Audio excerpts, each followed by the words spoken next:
Hi, my name is Abby Maria. Hi, my name is Saul. Wendell Holland. Brandon Donlin. Shaheen, not Shaheen. Hey everybody, this is Mike Gabler, the Alligator, coming to you live on Survivor Squared. Survivor Squared. Survivor Squared. Survivor Squared. Survivor Squared. Survivor Squared. Ladies and gentlemen, the open era is upon us. Season 51, the cast has been released, and we are going to do a power rankings of everything we've found out about them over the last 24 hours. Welcome to Survivor Squared. My name is Tony Squares. Thank you for joining us live on YouTube this fine Thursday morning, afternoon if you're on the East Coast, because this is the routine now, folks. We will be going live every single Thursday at 9 a.m. Pacific to cover Survivor 51 and everything else going on in the reality TV world. And let me tell you, let me pull back the curtain a little bit. We had a completely different show planned for y'all today. We had a whole entire list we were going to go through, go back through the past 50 seasons, bring out our favorite players to talk about said list, and we will do that show in the future. But then CBS and Survivor decided that they were going to reveal the season 51 cast with a parade article with all their information, with a video of clips of them talking on the beach, giving them a little bit about themselves. And me and my co-host, Bailey Buffs, we had to scrap all previous plans and dive right into a season 51 power ranking. So we've done everything under the sun to get ready for this. I'm so excited to dive through what Bailey thinks, what I think about this cast, and try to find who's going to be the next person that can call themselves a sole survivor. But again, I'm not doing this alone. I understand I opened the show. I talked for about a minute and a half because it's the only time I can talk without getting interrupted. But I have to bring on my ride or die, my number one alliance member, the person that I would control Survivor with if we were on the beaches of Fiji together, because we are power ranking this 51 cast as a duo. Welcome back, Bailey Buffs. Come on in, Bailey. Let's do it. What up, Tony? I'm so excited. I had a difficult time with this power ranking, so I'm really excited to hear your thoughts, to hear these people's thoughts. I have a lot to say. I will continuously interrupt you. Correct. That was a great intro. And yeah, I'm glad you said the thing about changing the show, because I think I was up until about 3 a.m. with the new topic. I was doing a lot, man. I was looking at the social medias. I'm trying not to, because 50 was spoiled in a couple of ways in the world of online. So I'm purposefully this season staying off of the Reddit threads. I'm staying off of any predictive stuff. If you try to spoil something in the live comment section of this show, you will be booted to Siberia. We are going purely off of, or at least I'm going purely off of, what CBS is feeding me. The little pictures they put out, the articles that get published, the videos that get put out. So we've dove through all of those, and that's what I'm going to be using. Very much a snap judgment on all 21 of these players. We're going to say some things that are probably going to be proven wrong. Some things may be proven right. I am going to make fun of a few of the answers that these 21 contestants have given, but at the end of the day, me and Bailey have such a unique mindset and point of view coming into Survivor that I think together we've done this the past 2 seasons and done pretty well. At the end, when you have your final person remaining and I have my final person remaining, that's usually a combined talent that could be the number one at the beginning. But before we get to going 21 through 1, Bales, what stuck out to you about this cast? Not specific players per se, but did anything stand out when you were watching all 21 of them, the open era, Jeff talking about the tribal and then the whales everywhere? What stuck out to you? I think the first thing that I innately said, even just by the photo that they posted of all 21 cast members on the beach, my first thought was, oh, this is a young cast. This is a young season. We don't have anyone over 40. I mean, 40 is the top age. There's nobody older than 40. That's pretty crazy to me. I don't know if we've ever seen that before, with 40 being the youngest age. That was definitely something that stuck out to me.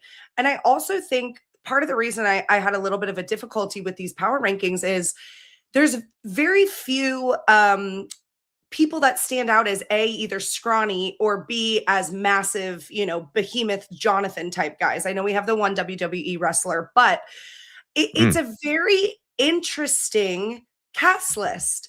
I think also on top of the fact we have 4 farmers, we have multiple lawyers. It's very different than we've seen in past eras. And I'm going to say it. I'm not going to try to jinx it. But I really feel like maybe we have a theme for 51. I really hope. I know I've heard a lot of talk of people saying heroes, hustlers, healers, or, bronze, brains, and beauty. But genuinely, I think there's a lot of outliers if we try to fit people into those bubbles. I think it might be a white collar, blue collar, no collar. I think we might be getting a Worlds Apart sequel for the first time. We've never seen this theme be redone before. And in the way of these occupations, I feel like that could potentially be what we're looking at. But I don't know. It's really going to come down to the tribes and how it's broken up. Because if you go on color, you're not getting that. No, yeah, it was weird seeing like how many farmers there were, and they were blatantly farmer. It was just like that's all they did, where they were a farmer. So I'm interested to see why so many were cast. Maybe it is part of the theme. As you said, the age thing, it is a younger cast. We do have 3 people, I believe, in their 40s, the oldest one being 49. But otherwise, there's a lot of people that are younger than me, and that did not make me too happy when I was seeing that. But I tried, of course, because my mind immediately goes to why is there 21 people? Does that mean we're going to get 3 tribes of 7? Does that mean I'm going to start to split these tribes up by color here? So just like you, I started writing them down. All right, she's wearing blue. Let's put her over here. And that doesn't work out. There's 10 people wearing a dark shade of blue. And I think, Bailey, if the open era is going to bring back anything from the past, I do think that with season 51 and 21 people, I think the one thing they might bring back is something that they've only done once before, and it was the meanest thing they could ever do, but it still leads to one of the most unique moments in Survivor history in Palau, where they do a schoolyard pick right off the rip, and the 21st person goes home before the game even begins, and we just have 2 tribes of 10. I think that would be a marvelous way to start out the open era and show you that this is no longer the nice, quote unquote, nice new era. But one more thing I want to note, Bales, and this interested me. I was so happy going through the Instagram that CBS was putting out and seeing all the former Survivor players in there, like the Savannahs, the Mitches of the world, the Christinas, the MCs, rooting for these people, Sophie Bellardi's of the world. And I'm surprised that doesn't happen more often. And I do think you notice it's the last few seasons, 48 and 49, that are really trumpeting these players and these people, like trying to promote it. I think any former Survivor player should be in there going like, I love this guy from my hometown. Just be in the mix, and it's like a big fraternity, and you got to prop up the new freshmen coming into play. Yes. I'm sure some of them are doing it off screen and reaching out, being like, good luck out there, blah, blah, blah. Do it on social media. I don't know. It takes 2 seconds. It's a little advice from me to you. Don't worry. Just throw your name out there, Bales. Am I right? Absolutely. I mean, I think you and I both immediately started following all of them. I messaged a couple of them just saying like, hey, rooting for you, dude. Like, I think you're awesome. Can't wait to watch you. I mean, that's we've talked about this so many times, but that's what's been so wonderful about being in this Survivor community. I mean, we've only been doing this podcast almost a year now, and to feel so welcome into this world, I think it's such a testament, like seeing things like this, seeing past winners. I saw Savannah commented on almost every single one of those CBS posts. Like, she was in the mix.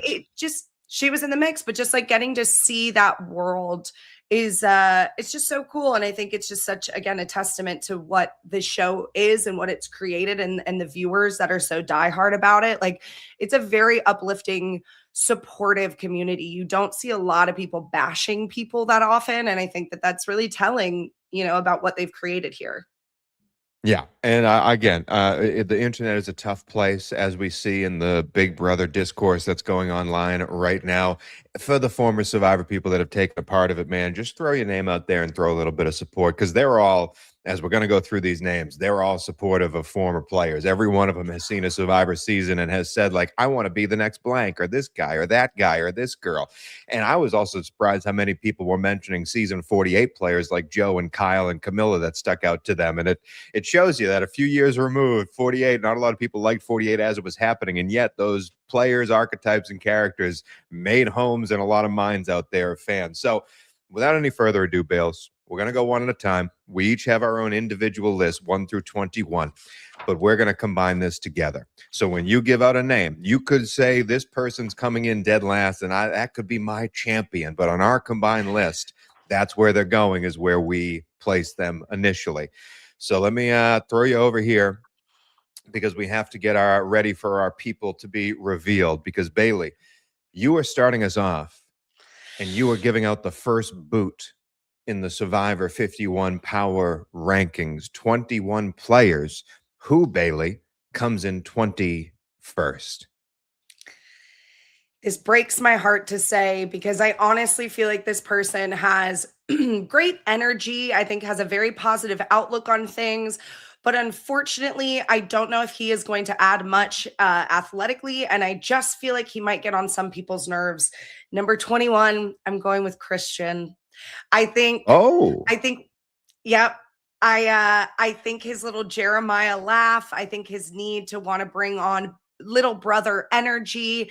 I think even he is self-proclaimed as getting on certain people's nerves. And I just think there's something about him specifically with this lineup of people looking, I don't know, a little bit more athletic. I just feel like he might be on the chopping block. Obviously, all of this depends on what tribe he ends up with and the dynamics of the group. But I don't see Christian lasting too long. So unfortunately, I do have him as my number one boot. Just adding that in the comments section on our end so people who watch late can follow along. But number 21, last place in the power rankings, is the 26-year-old Christian Chavez from Salt Lake City, Utah. He is the head of HR. That is his official title. He loves Ty as a former game player. He's a big fan of Ty. He's extremely smart. So I will give him that. You're talking about how, athleticism, he might fall behind, but this dude is wicked book smart. He talked about how he was, I think, age 15. He had graduated college or whatever it was in his little spiel. This guy is a genius. He's also 26 and the head of HR at whatever company he is working at. But as you said, that little bro energy, that he said he has a laugh that'll, cross across the islands. He does have a very unique personality. I do have a little clip of him here. I can definitely be a heartless bitch for sure. Listen, I think he's a very unique cat. I too, Bailey, have him pretty dang low on my power rankings, and I'm perfectly fine putting him 21st. What I will say, and this is just a bias of my own, I don't think I've ever had a good hang with a person who works in HR. No, never. I've met the wrong type of people that work in HR, but this guy opens up his whole spiel to camera saying, I find joy in terminating people, aka firing people. He doesn't say the word fire. He says terminate, because that's the legalese HR way to talk about firing. Firing is a bad word. It has bad connotations. Terminating is what we say here. Like, he is so office speak. He is so perfectly set for a cubicle. And again, HR is the bane of my existence, or has been in any company I've ever been a part of. I don't know if you could guess that. I'm a podcaster now. And the fact that this guy comes in as the head of HR and immediately brings a whole lot of HR energy, that's what's it's really hurt me, Bales. But he might be good. He might be able to socially figure out ways to get around people. But Bales, it set me off that this guy just finds joy in terminating people. Absolutely. And I think innately, a lot of people, like you said, have had negative experiences with people that work in HR. I personally am a little distrusting of people if I hear immediately that they work in HR, just because, like you said, you have to have such a level of professionalism, and you have to be so smart and skilled with your word choices that I think in an environment like this, it may get him caught up. And that's what I'm thinking, is he might try to play this very professional, play both sides, very analytic. But I think that might, unfortunately, be his downfall. Yeah. So he comes in at number 21 on our list. I'm perfectly fine putting him there because he wasn't my 21st player. Instead, we're going to put her at number 20. The next person on our power rankings is sadly the first person we saw in the video breakdown of the Survivor 51 cast. And it is Aaliyah. From Jersey. She is a chef. I believe she is 24. Aaliyah Puglia, I believe, is her last name. There was a lot of interesting things that I brought up from my analysis of Aaliyah, and she hits you over the top with a bunch of stuff. She works as a chef. She works with her hands. She's worked about 15 jobs. And the thing that kind of set me aside, Bales, is when they give their what 3 words can describe you the most. One of the words she uses is wise. And I think that's one of those words that you can't use to describe yourself. I think it's more telling of you when you say, I'm wise. Like, other people need to call you wise, especially if you're 24. So, like, if I was seeing something on a Tinder profile and the girl called herself wise, I'm not swiping right on that because I think she might have a little bit too big of a head. But Bailey, you made a reaction when I put Aaliyah at number 20. I did. I mean, I had Aaliyah at number 6. There's something about her. I had her at 6, and I'll tell you exactly why. I think the one thing that really stuck with me that made me feel like maybe she can really navigate the different types of people, the sociology experiment, like we talked about. But she said, she's a bold, independent woman raised by bold, independent women. She's worked with a lot of big egos in the kitchen. She's understood how to, play into those egos, but still call it out. I think, and maybe this is me being biased because me as a bartender, I think I'd be great on this just because of dealing with people. I think a chef would be great on Survivor. I think innately a lot of the things that you have to deal with in a kitchen, you are going to have to deal with on the island. So I really feel like she is going to be able to navigate pretty well. I also think she's fairly athletic. I think she has a good attitude. I really liked her. I really resonated with her specifically. So I was hoping for her, but who knows? That's a valid point. I am surprised. I do have a little clip of Aaliyah. It's a short one. I've had 15 freaking jobs. I move like this. She is very much an energetic soul, but I am surprised that you, the bartender, said that the chef would do well in a Survivor type game because the bartender is front facing. The bartender deals with the customers. The bartender knows how to throw on that fake smile. Chefs are assholes, Bailey. We know that. That's just in the kitchen. You are allowed to say and do and be the ruler of the world back there in the kitchen. Yes, chef. No, chef. You berate people for a living when you are in a kitchen. You've seen The Bear and you've lived it in your life. Chefs do not do well on Survivor because you cannot berate Survivor participants. I think she comes in ball of flame, Bales, and I would be throwing heavy dollars on her to be the first boot of the season, Bales. The only thing I have to say to you, because I hear you and I understand that is kind of the reputation that chefs get. And yes, I've experienced it, of course, but I've also worked with some really incredible chefs that have broken that narrative for me and who have actually, I've seen them run a kitchen of 30, 40 people being so kind, so patient, so uplifting. I mean, even my current chef right now that I work with at my restaurant, like he rallies those troops. I have never heard him yell at someone, berate someone, like raise his voice. And I know that that's not the normal. I know that that's the anomaly, but I'm just saying that archetype of a chef does exist. And that was a vibe I got from her. So I hear you, but I feel like she can use that experience of working under awful chefs to not do that same behavior because she knows it's not going to work. I think she's too smart for that. So I think maybe if Aaliyah was 34, she'd be too smart for that. I think Aaliyah at 24 is going to think she knows exactly what to do.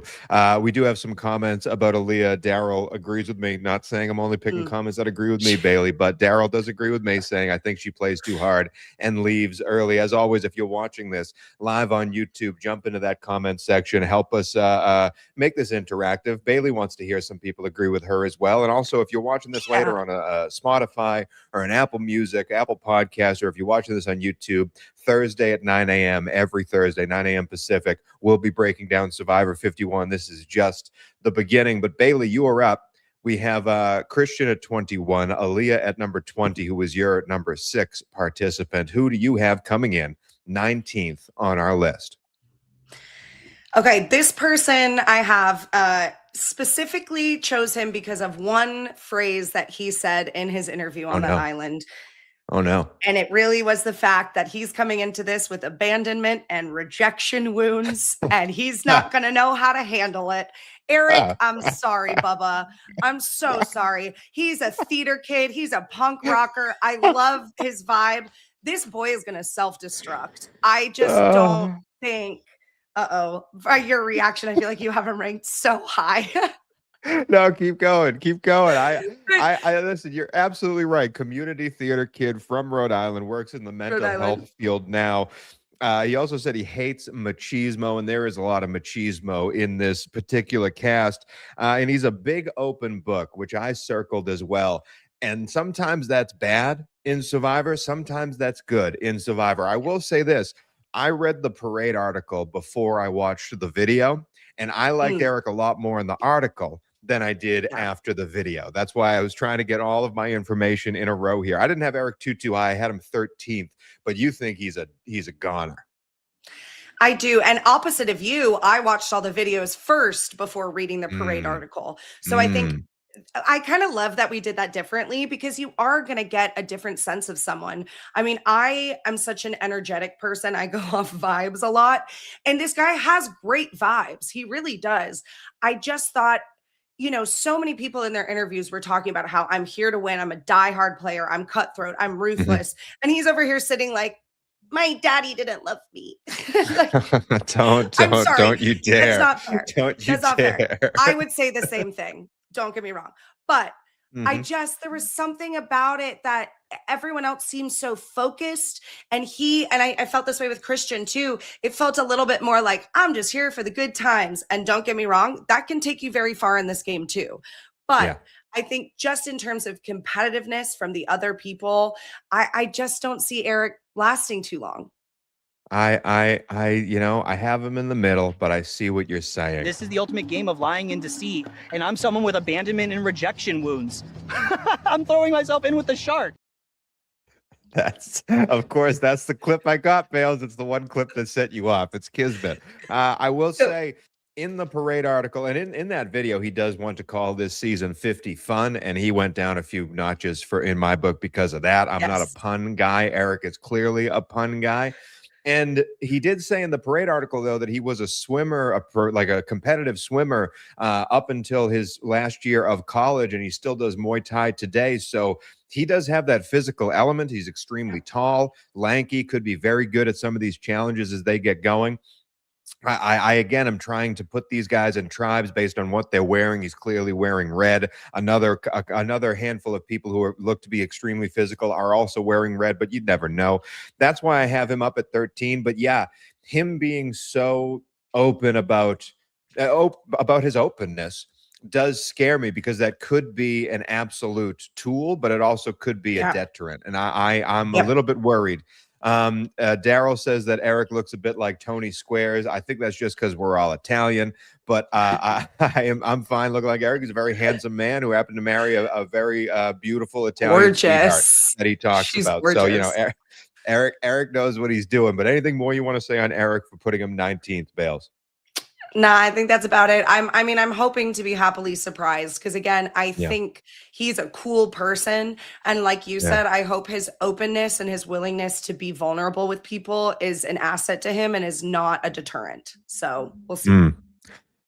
Well, we're knocking off a lot of guys early, because coming in at number 18th, I do need to add to the comment section that 19th was Eric. That way people who are coming in late can follow along. Number 21 was Christian, number 20 was Aaliyah, number 19 was Eric, and number 18 is another guy, because he came on, man. And I gotta say, speaking of former Survivor players, there are some former Survivor players that just have a great social media experience and personality, and some take what happened to them on Survivor in stride.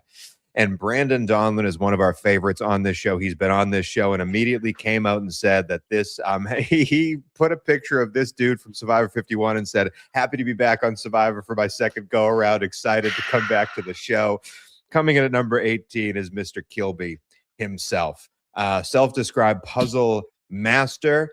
And Bales, I understand people might fall in love with him. I am not one of those people. Fans need to know that I am one of the biggest Survivor dorks to ever be on this beach. You don't have to tell me that, man. I could read you like a book. As soon as I saw you, I understood you were one of the biggest Survivor dorks to ever come on this show. And he was extremely funny, extremely fun, entertaining, energetic, but he wasn't for me, Bales. He is Survivor Socrates, though, self-proclaimed. But I know. I love that you brought that up because I literally wrote if Brandon Donlin and Dreads Jason had a baby, because that's what Brandon posted about them being the Lumineers. It cracked me up.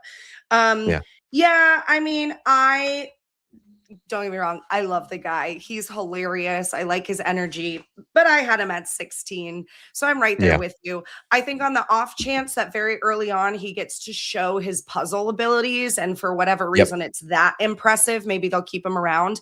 But other than that, I agree with you. I don't think he's going to add too much other than the puzzle aspect. And it's really going to come down to whether or not he's going to have an opportunity to show that to people or not.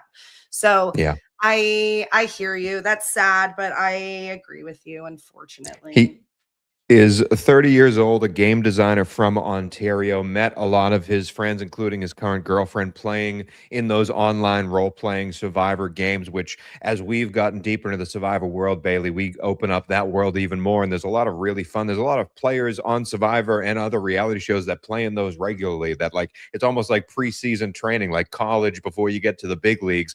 So Kilby knows what he's doing. He's not going to be surprised by anything in this game. I will say he called himself Survivor Socrates, a puzzle god. He also is a wrestling fan. And that is interesting to me of note, because there is an actual professional wrestler in this cast that we have yet to name. So I do wonder, is Kilby going to know who this man is? Because Brady Booker, the wrestling guy, hasn't made it huge in wrestling yet. But if Kilby's a diehard wrestling fan, he has definitely seen the promotion that Brady is fighting in. And he comes in, Brady looks like a professional wrestler. So I'm wondering if that's an automatic alliance of sorts that could help Kilby out as we go along. But he did say that he ran for student government growing up, and that makes so much sense. Like, this guy is a hall monitor, and that's kind of why I have him as low as I do, Bales. Yeah, I mean, I don't disagree with you at all. Would I like to see him stay longer? Because I think he would be incredible entertainment value. Absolutely. I think this guy's going to be hilarious in some of his asides and his, confessionals that he has. But I really don't see him adding much around camp or doing too well in challenges. And he is so eccentric that, maybe not everyone will be on board with that. I would love to hang out with this guy, but I don't think he's going to make it too far, unfortunately. Well, he comes in at 18th on our board, and you still have some low players on yours, and you get to pick number 17th. Who is 17th in the Survivor 51 power rankings? Number 17th. I'm going back to a girl this time, so even it up a little bit. This girl, she's self-proclaimed herself as energetic, empathetic, determined. She's 31 years old, from Ohio, but unfortunately, I think very soon it's going to be Jenna, the wedding photographer. I think Jenna, here are the two things that I struggled with Jenna of choosing which path. I feel like she could either be someone that's voted out early because she's not adding around camp, or maybe doesn't know too much about the outdoors and all this stuff, even though she is a diehard Survivor fan. I love that she has a clause in her contracts for wedding photography. That's a brilliant story. But I fear she could either be out very quickly, or she could be carried till the end. I think it's going to be one of those two, but I don't see a lot of masterful gameplay from her. Wow. You seem to disagree with that.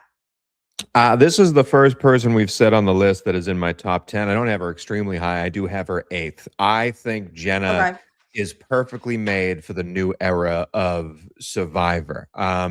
And I am excited to see what Jenna we get. And I think they might underestimate me as a cutie little artist, adorable girl. I hope they do. I do think, like you, Bales, the crowd is going to underestimate what Jenna can do. And I think Jenna knows Survivor enough to make those alliances happen immediately. I would be scared of Jenna if I was on the island. Survivor superfan, as you said, one of the names her family used to describe her is Nenergy. I don't really know what that means, but I assume she is very energetic. wedding photographer, likes to write poems, gives off that girl next door vibe, but is also a huge nerd. And I think with some of the people on this cast, that will immediately work with, like that'll immediately fit into the alliances that you need to build. The thing that does scare me, Bales, in our past, and again, I'm bringing my past into this show, it's all I know. I used to work a lot of weddings. I would run a catering house down in Long Beach, and I did a lot of weddings down there.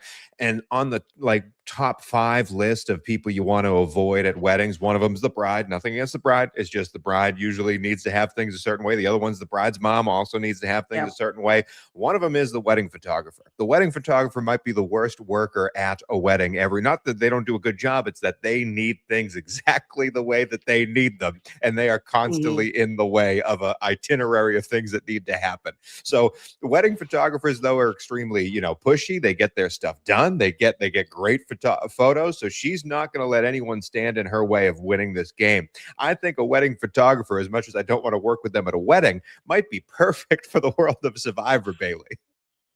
See, I don't know about that because everything you just said screams to me control issues. And one thing you really can't have on Survivor is control issues.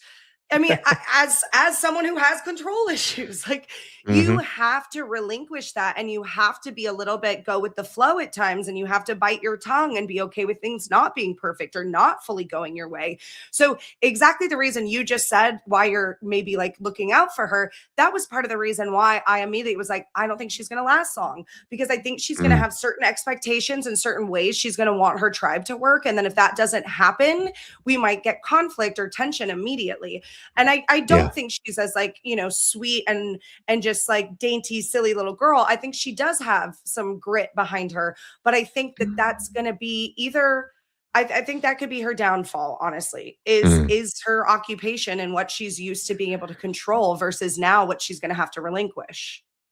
Well, I hear you on what she's going to have to relinquish. She also said she wants, very specific people to be her alliance partner, people that she can work with. And again, if she does not find that, maybe it does not work out.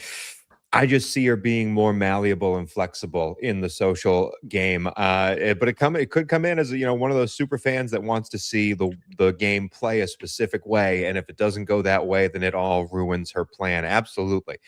But we shall see. That's my biggest disagreement so far. I took away Aaliyah from you. You're taking away Jenna from me. But to go to number 16, just to recap the first 5 that we talked about, number 21 on our power rankings is Christian. Number 20 is Aaliyah. 19 is Eric. 18, Kilby. And then number 17, as you see on screen with me, Miss Jenna. Number 16 is also going to be a super fan, Bales. And when I talk about super fans that see the game a certain way, this one has been planning this game for 25 years. At number 16 comes in the oldest player on the beach, Miss Kristen Flickinger herself, which she says her last name means one who fixes. I did not believe a word that this person said, Bales. No, really? Yeah, I really did. The opposite. I resonated Genuine. So hard. Yeah. You read genuine. Okay, interesting. Say what? I just thought they were so cool. I thought she was just, again, cool, calm, and collected. That was the first thing there. I mean, again, to be a queer kid in Idaho in the 90s, the things that she's had to go through and the self-discovery I think that she's had to have, I just think someone that knows themselves that well is going to be better on Survivor because they can remove themselves from themselves. They can step outside of themselves and understand the gameplay. And I thought she was incredibly genuine. I mean, I don't know. She's a lawyer for nonprofits. I think that means she has a really good heart. I don't know. I just thought it was really, really good. I just really loved it. Really good heart that has led them to live in Santa Barbara, California. So that heart's paying something. Some of those bills are getting paid. I will say I remember this with Annie from season 49. She came on and immediately gave this vibe of who she wanted to be. And I read it like a facade. And I read between it that, reading between the lines that she was not going to vibe with the people on the island because this was not truly her. I think the same thing about what we saw about Kristen, and the answers in the Parade article gave me a lot of insight into Kristen because, for instance, give me 3 words to describe yourself. It could have been a typo. There were only 2. in there, so I don't know if we stopped at 2. She trains her dog with buttons so the dog can speak to her. That's a red flag for me. She also doesn't like the word pet peeve. I don't know why, but again, if your pet peeve is the word pet peeve, that's on you. The craziest one to me, though, and I understand this, walks around sometimes with rocks in her brassiere and changes the rocks out to affect her mood. Also hugely big into astrology. I would run away, Bailey. I would run away, run so far away. A crisis management person that likes to come in and fix things at an office. That's HR to me, Bales. Again, that is another version of HR. I didn't like it at all. I mean, it is a little bit. And honestly, I think Kristen and Linnea obviously would hate each other, because we'll get to Linnea when we get to Linnea. But she said, I hate people that like astrology. So that'll be an interesting duo if those paths cross. You know, it's funny, too, that you brought up Annie from last season, because we also disagreed on that. I thought she was really genuine. Yeah. You called her out. Yeah. I was wrong. You were right. You know, and so it'll be interesting to see if that's the same thing with Kristen. I don't know. Again, I just liked their story. I liked her story a lot. And I thought that was just, I just think she's a cool person, and I felt it was genuine, but it'll be cool to see kind of the vibe that she actually gives once she's on the island, because we both read her entirely different. I feel like you can tell how I feel about these players by the clips that I get from the video. My friends and family would describe me as agitating, maybe. I don't know. Also lovely. They love me. My friends and family really love me. I see why your friends and family might call you agitating. Again, it's a good story. It's a great story. And then I'm sure they have come through some terrible times in their lives and powered through it and been better because of it, stronger than I will ever be sitting here on my computer talking to a camera. Like, I understand they are a better person than me. I do not think that's the other part, too, that I don't want to just buzz by here. They've been auditioning since the middle of season 1 and just now got on. That's not that's a great story. The fact that it took them that long and they're finally here, like they're going to be ready for it. That also means, Bailey, we've all done it. They've played the game in their heads for 25 years of how it's going to go. When this situation happens, I will do this. That person made a mistake on my television screen. I would do it this way. They've played that role in their head so much that when they actually get on the beach and things don't go the way that they've dreamed it for 25 years, how will they react? And again, they're in crisis management. They might be able to react on their feet with the best of them. But to me, I see that as a detriment. When you play the scenario out so many times and it doesn't go the way you want, people tend to freeze up and don't know how to react. So that's really probably the main reason why I have Kristen as low as I do. I think that's all super valid. I think Kristen's going to be one of those players that we're just going to, I mean, all of them, we're just going to have to wait and see, right? Like, that's just exactly what all of this is. It's blind power rankings. You know, we know a little bit about them, but we have no idea how she's going to interact with people or how much her job is going to influence her play in this. So I think that's a fair place. Where did I have? I think I had her at 12, so it wasn't too, not too far away. Not too far, but so I hear you totally. There's still someone in my bottom 5 that we haven't named yet, but it is time for you. We haven't taken too many contenders out from each other's boards so far, and we've each named 3. That's pretty good. But number 15 for you, Bales, who you got? Okay, again, I feel like a lot of my rankings here are one specific phrase or line in those CBS videos that was released that kind of, just made me think. I really, really, really, really, really like this girl. I think that she's so cool. I think she has dedicated her life to helping other people. But I think, unfortunately, I put Sharonda next because she said specifically, empathy is going to be the hardest thing I have to overcome. And I think if you already have that awareness of, I'm not good at lying to people, I'm a people pleaser, I cave to people's wants and needs, I think that she will unfortunately be able to be very manipulated if she is leading with empathy and leading with her heart and leading with these like good intentions or expectations of people. I just feel like if she's already saying her empathy might be her downfall, then I think it's going to be.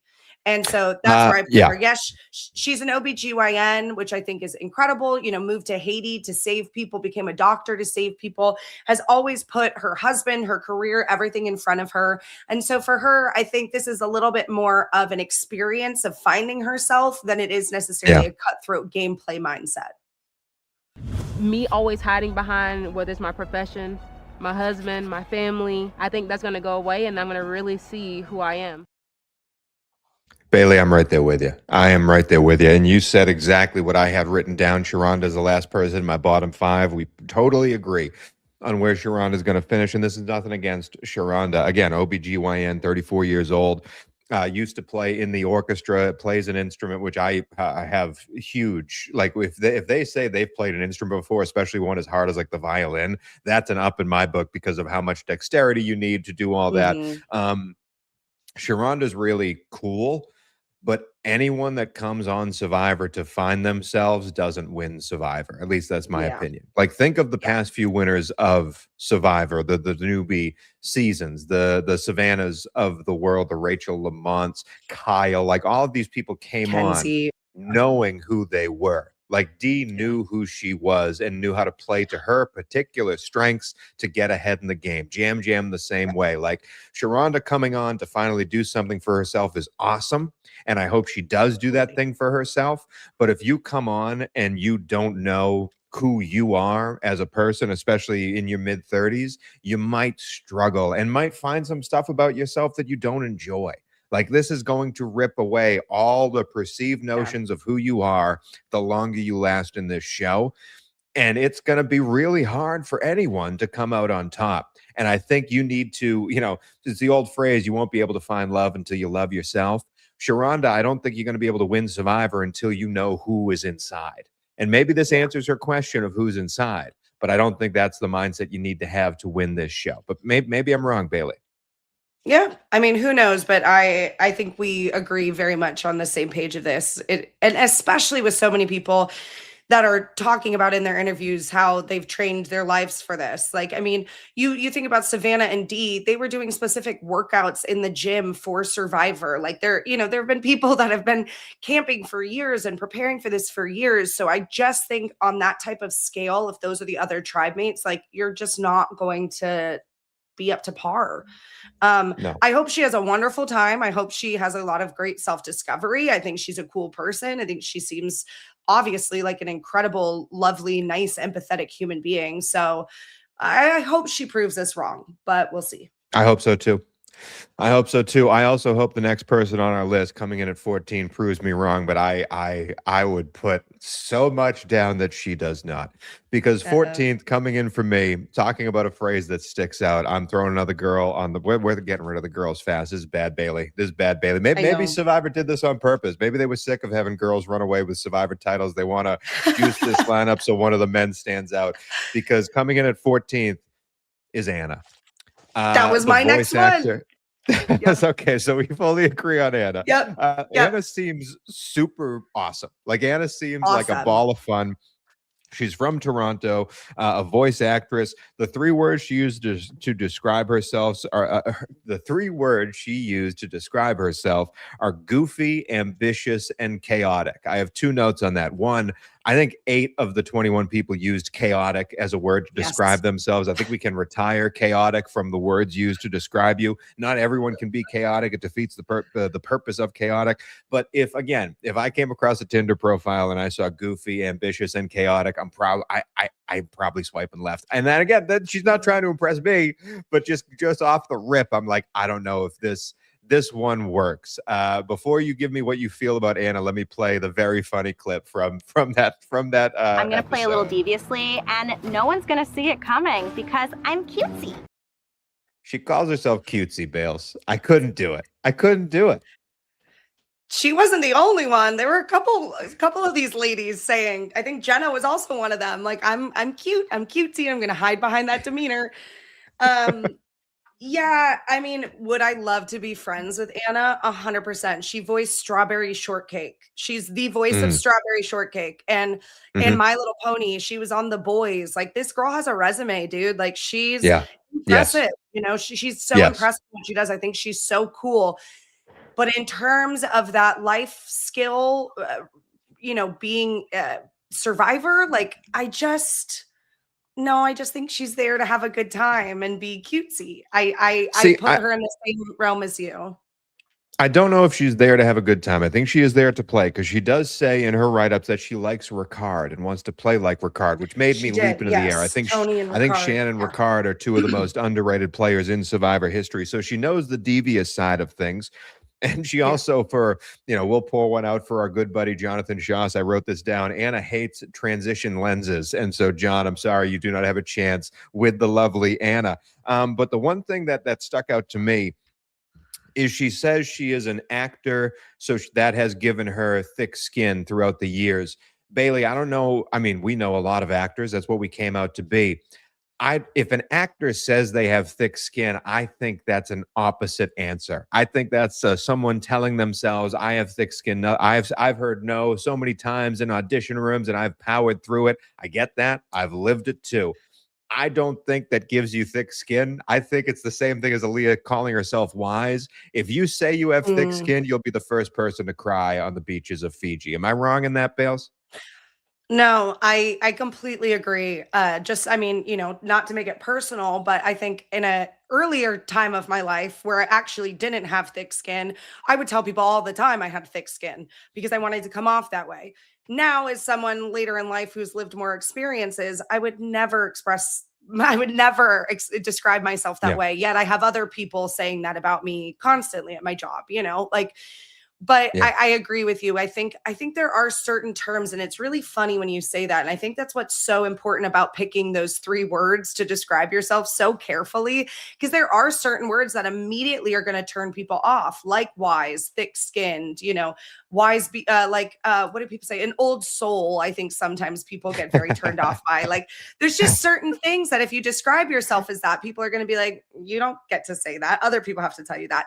So I hear you on that. And I mean, I had her rated exactly in the same place. I think she'll be fun. She seems awesome, but I don't see her really lasting in gameplay. Daryl in the comment section agrees. When I hear people say they have thick skin, it's obvious that they don't. And again, maybe I'm wrong. Maybe we're reading all these people wrong. I do think we're backtracking on our statements a little bit too much, Bales. We're allowed to say our thoughts on these people. They are playing the game of Survivor. We don't need to backtrack on everything. If Anna has thick skin, I'll look like an idiot, and that's okay. That's what we do on this show. We put ourselves out there to potentially look like morons. But Anna comes in 14th. For the people just joining, before Bailey gives the next one, we're going through the Survivor 51 power rankings. Through 45 minutes, we've only done 8 names. Number 21 is Christian. Number 20 is Aaliyah. 19 is Eric. 18, Kilby. 17, Jenna. 16, Kristen, not to be confused with Christian. Number 15, Sharonda. Number 14, it is Anna, who Waffle Iron Walrus says Anna reminds me of Karishma, who did last quite a bit in her game. Number 13, Bales, the next one on our power rankings. Who do you got? I really hate that I'm choosing another woman, but this is just we're just throwing the women under the bus, Bailey. Well, Jesus. And you know me. I am always like team woman. I'm always rooting for the women. I am always about the female alliances. Before you say your name, the next person on my bottom of my list is also a woman. So if we agree again. We might agree. Okay, I feel like we might not, though, because I have kind of a weird interpretation of this person. And what they said, because I think this person could be perceived in 2 very different ways. But I'm going to go next with, unfortunately, our federal prosecutor from DC. I'm throwing up Pat. Wow. And I'm going to tell you exactly why.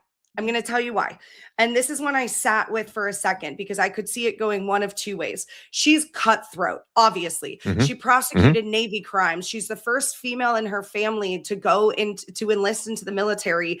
She is she said she's blonde and underestimated in the courtroom. She loved boot camp. She hopes that Survivor is going to be just like boot camp. Yep. When she said all of that, it doesn't take the fact that, yes, she's badass. She's hardcore. I think mad respect to this woman. But I think if I'm on the island of Survivor and it's raining and there's bugs all over me, and then there's someone in my tribe going, it's fine, guys, we're on Survivor. It's boot camp. I'm going to want to I'm going to be like, wait for me and just let me be a little bit miserable. I think she's going to come in with this toxic positivity, which isn't a bad thing necessarily. You kind of have to trick your brain. I get that. But the way that she was describing it, like, I hope it's as fun as boot camp. Okay, my brother went to boot camp. My cousin went to boot camp. That shit ain't fun. Like, I get it. You're changing your perspective. That's important. And that is a skill. The power of perspectiveness is a skill on Survivor. But I just think she's going to rub people the wrong way with trying to be too positive and too, this is amazing. I just feel like it drives some people crazy. I want them to feel that closeness with me, but I'm ready to go to war with any of these people. She's ready to go to war with any of these people, Bailey. I hear you. I did not look at Pat that way. I did not have Pat much higher. I had Pat right below Jenna. So that's another top 10 person off my list. Again, my top 7 remains untouched. I did take your 6 overall person, but Pat comes in at 13th. Grew up in Tampa, now in DC, as you said, a federal prosecutor. Was homeschooled, which does explain a lot, and did go to the military herself. I do want to say, I don't want to keep harping on these 3 words, but I guess they all really stick with me. Her 3 words in particular, Bailey, it was goofy, loyal, and intense. And I want you to see that in front of you. Goofy, loyal, and intense. I don't know how many video games you guys play at home, but when you're in that character build, that feels like the slider. All the way to the left, you're goofy. You're intense. And then right in the middle is loyal. And she's all 3 at once. And that scared me a little bit, Bailey. I do have to say. I had her a little bit higher. Daryl said he thinks Pat leaves in the early merge. And LC says, I think most outdoors themed contestants have been placed to annoy the other contestants like Lil and Rupert, and Pat's there, as Bailey said, might come off as a little bit of an annoyance. I don't know, man. I think, especially when it comes to physical ability, we know how good physical ability, especially women, works early from getting you off the boot. Like, we have to keep Pat. She can do like a rope climb or whatever they decide.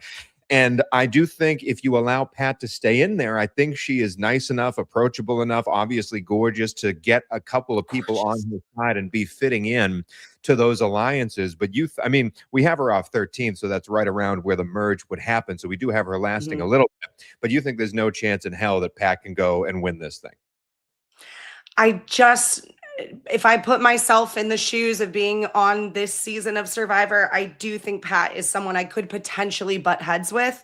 And I would go after if I feel like they're really downing my camp vibe too much. We've seen that before in the past. It's not all about athleticism. It's not all about the social strategy. Sometimes it is just about keeping spirits high at camp. And if one person is really kind of throwing a bomb into that, then you have to get rid of them. Yeah. No, I hear you. Pat comes in 13th.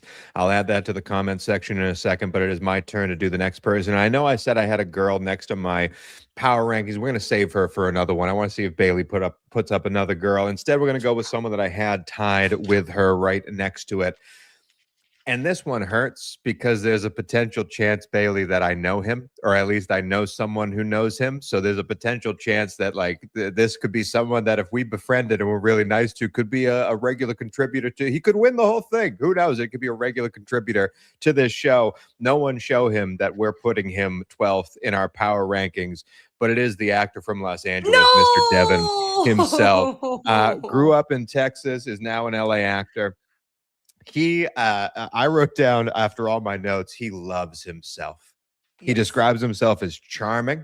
He also is the Joe Hunter and Rick Devens put together. Another person, by the way, that names Joe Hunter as a person they want to play like. Joe Hunter, after season 48, like people online, the online minority rags Joe Hunter's game, and he yet stuck out to so many players out there. Devin comes in, he hates the outdoors. He wants to be charming. He's a people person. And Bailey, just listen to this line that he gives and imagine Matthew McConaughey saying it, because that's all I could think about. A lot of people fear being put in a box. I fear putting myself in a box. I fear putting myself in the box. Like, Bailey, I'm sorry. He came off as like a car salesman. I'm sorry, Bales. I mean, yeah, did I kind of cringe a little bit when he made the comment of like, I'm attractive? I mean, people would say that. I did love that line, but I don't know. There's something so lovable about him. And I think The reason I liked him so much is because I think anytime you hear someone who has been through the ringer in their childhood, you know, his parents were drug addicts, his grandma was in a biker gang, like he clearly has seen some shit, and he still chooses to have a really positive outlook on life. He didn't let those things defeat him or make him negative to the world. He still seems so positive and happy and bubbly that I just enjoy someone with a sordid past who still has a positive outlook. I think that that says a lot about someone's character, and I think specifically on a show like Survivor, I think he will be able to endure a lot knowing where he's come from and his outlook on life in general. Yes. Is he clearly into himself? Sure. Is he also not aquatic, doesn't like fish, doesn't like coconuts, never slept outdoors, never gone camping? Maybe. But I like him. Like, what happens though if he's like, again, you can call it's another word that I don't think you're allowed to call yourself. I don't think you're allowed to call yourself charming. And what if that charm comes off as sleaze to some of the people in his alliance? What if they see this as like, this guy's sweet talking everybody, he's trying to play the middle over here? I just see he wants to play Survivor, and I think he's going to be good at the game. I don't think he's like unknown of what to do out there on the beaches. I do worry that people are going to see right through it, and this has set the comment section ablaze. People love Devin. They think he's going to be very good. Tell me to watch my tongue. Devin is a sweetheart. I get it. We also have people coming back. Joshua saying you're missing the point with Eric, who came in 19th for us. That's Bailey's fault. Eric is Dominic, supposedly to Joshua. It's the guy that Eric said he wanted to play like is Dominic. So it'd be interesting to see if that openness, that emotion does get him in trouble, or if he can play like Dominic all the way to the end. But Devin to me, Bales, like I see him as the charm not working with this particular cast and it costing him in the long run. But maybe I'm wrong. He is a huge dude. Like, he is a built guy, so they might keep him around for a while. We have the three behemoths on this cast. Devin and two others haven't been named yet until Devin right here. So we see these physical guys staying for quite a bit. And that could help them all. If they're all still around, they are shields for each other as we get past the merge. And with Devin coming in 12th, we are probably past the merge. We're at jury right now, Bailey. Yeah. Yeah. I mean, I definitely had Devin a lot higher. I had him at 3rd. I had him coming in 3rd. Yeah. 3rd. Because unlike you, I think he's going to have such a good social game. I almost get Rizzo vibes a little bit in the way of, yes, he's cocky. Yes, he's confident. He's not like Rizzo. Don't get me wrong. Don't misquote me. Yeah. But I get the vibe that like he's going to be the person that's going to go be sent to someone to calm them down, or he's going to be the person to go talk to someone to convince them to come on the side. Like, I do think his charm, and specifically in his like that confessional we saw of his video, like, yeah, he's going to be a little bit more, I'm charming, I'm hot, I'm all these things. I don't think he's going to behave like that actually on the island face to face with people. I don't think he's going to be as overzealous about himself, but I do think that he is charming, and I do think he might be utilized as a tool to kind of like de-escalate situations, or like kind of just mend things. Like, I don't know. I really have high hopes for him. There's something about him that I was very drawn towards.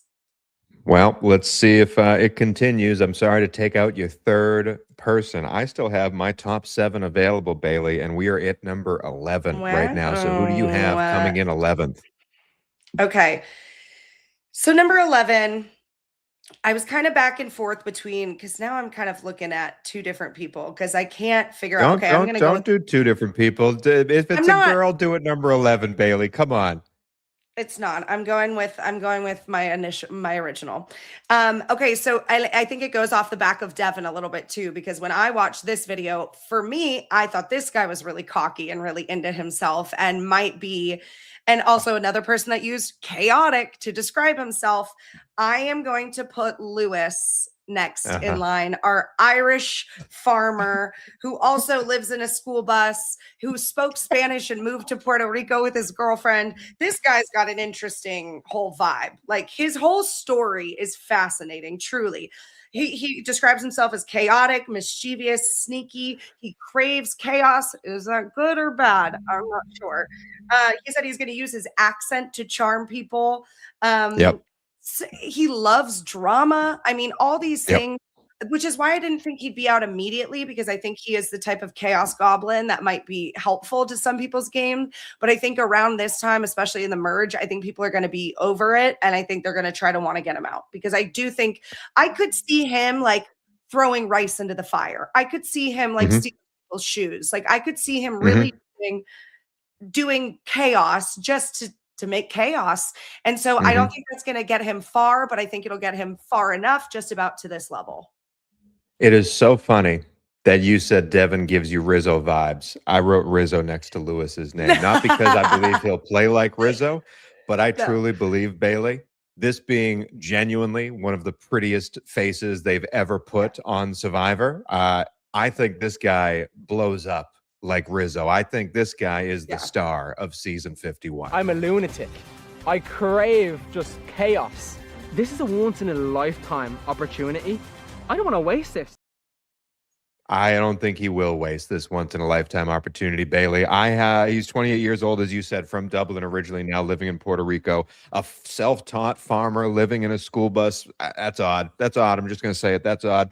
And he does describe himself as cheeky and devilish. I think you're absolutely right. This guy thinks his you-know-what doesn't stink, and I do think this personality is going to absolutely shine on this season. I have no idea what to expect. This is the only one that should call themselves chaotic, because I believe he is going to be chaotic. I am fully in on Lewis. We got Elsie calling him baby Gordon Ramsay. Tig does not agree that Lewis is not going to do good. Daryl agrees. You guys have high hopes for Lewis. I don't. I have such high hopes for Lewis. I think he's going to be awesome. I had him a little bit higher. I had him 6th. But I do think he's that type of character that I also think he's intelligent. Like, you can come on and be chaotic, make good TV, and not be intelligent. Lewis, to me, comes off as intelligent and devious in a good way. So I do think he's going to attach himself to the right people. He's wicked teeny and tiny, at least he comes off on screen. So in a situation where, again, we're getting to some huge dudes physically, I think Lewis is the perfect alter to that. Like, for all those big behemoths, they need that little firecracker next to him. I'm excited to see who Lewis's tag team partner is in this. Does he become a pariah? Does he play everything solo? That will ruin him. I don't think he's stupid enough. Stupid like that. I think he's smart enough to find some tag teammates and move things forward. And I think he's going to charm the pants off of everybody, Bailey. I just do. I think this is the star of the season. Well, I will say, I think there's something to be said about someone who moves to a country they've never been before. They don't speak the language. They've never been in that type of environment, and they make a life out of it. I mean, that type of street smarts that you have to do something like that and learn a language and live in it, you know, that says something about a person. So I agree with you. I don't think he's stupid by any means. I just think it's going to be interesting to see what level of chaos and what line of chaos he is and is not willing to cross. Well, we have crossed the hour mark ourselves, Bailey, and it's time to get into the top 10. I did not expect this to go this long, but I am having fun discussing all of these players with you, again, making extreme snap judgments on these players. We are talking more about them than the information we have about them, but that's why you do these power ranking shows. Coming in at number 10, I need to get this person off of my list. I can't believe Lewis and Devin went before them. Devin is my own fault. But number 10, I'm going with another lady, sadly. I just see them as a little bit too meek of a threat to last long in this game, but could pull off that Ala Gabler technique to last to this point. Coming in at number 10 is Tanan. I was a little bit thrown off. I love how competitive they are. I love that, you know, the wicked cute doing the squats and the push-ups. I think that's the clip that I have of them. Like, I think they will want to have the desire to win this game. I just worry that they have what it takes to win this game, Bailey. Yeah, I mean, she was next on my list too. We were really right in the same about that. The one thing that made me rate her a little bit higher was the fact that she was a Boy Scout, which I thought was so cool. That she was a Boy Scout, you know? And so I think that is going to give someone a little bit of a leg up in a game like this. So I do think maybe, yes, she's smaller and a little bit meeker presenting, but if she really knows how to help around camp, if she can make a fire without flint, like if she can do those types of things, then I think people will see her value. But I I had her pretty much ranked in the exact same place. So I agree with you fully. I think she's cool. I just went into my own corner, started doing some squats in my own push-ups. So I've been working on this. Sorry, I cut you off. I went You're too fine. early. I thought you were done. I went in. I love the bicep curl that she has. I love it. She is from, where is she? She is from Texas, a med student. Loves to play Settlers of Catan, so she got bonus points for that. Seemingly, could be a sneaky comp beast if you get to the agility challenges, the individual like balance challenges. She could be really, really good there. She did say, though, she's scared of backstabbers. And does that hurt her? Does she get angry at people when those backstabs are made? Does that cost her the game as we're going along? Because as we get to the jury members here, like there are you need to be an all-around player to keep moving forward. Any little tiny mistake can cost you here. So does Tanan find herself on the outside looking in at that point. Daryl thinks Tanan is going to be a fire-making loser coming in the final four.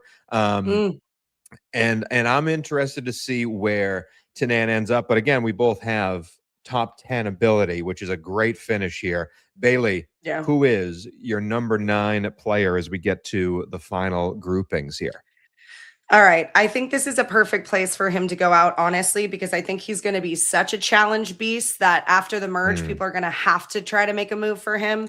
So there's next only up, 2 names this could possibly be. There's only 2, and it's going to be Ori, the Okay, I model agree. fitness coach from New York, 26 years old. You know, he was a Division I football player. He was the only person to score on offense and defense in the same game. That's an awesome stat. Good for you, my guy. But he clearly knows his history of Survivor. He knows his winners. He knows the seasons.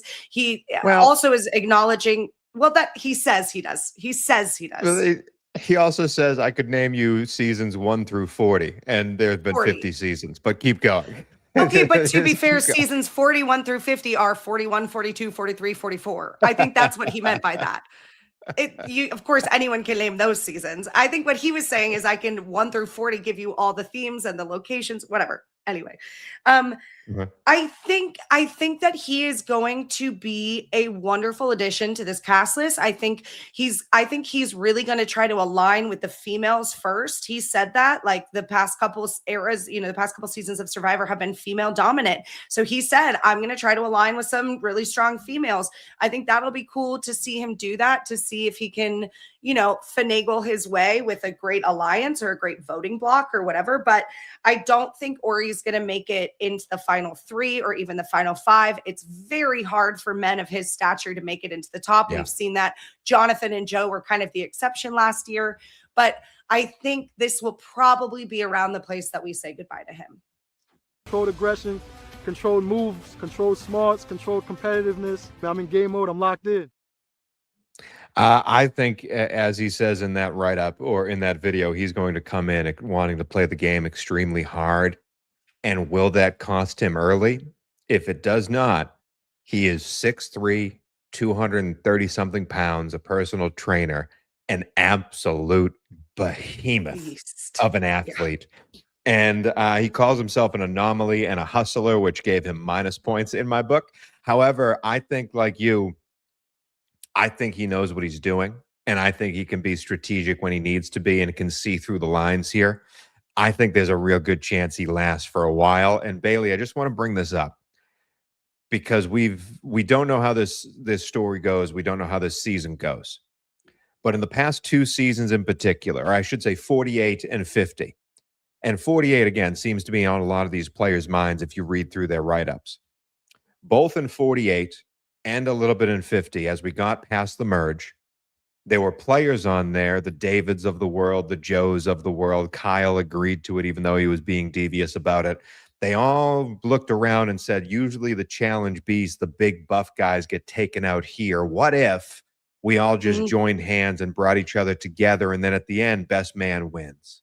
And people on the internet hated that. But it could have happened in 48. They just fall apart at the end because Mary and Kyle and all this other stuff. That's what won Kyle the season. But it was right there for him. And in 50, you had Joe and Jonathan looking out for each other because they saw each other as like, we can't take each other out because then we get picked off. As we come down with this merge, if Devin lasts longer than I expect, And we have Ori here as well, and another guy we have yet to name.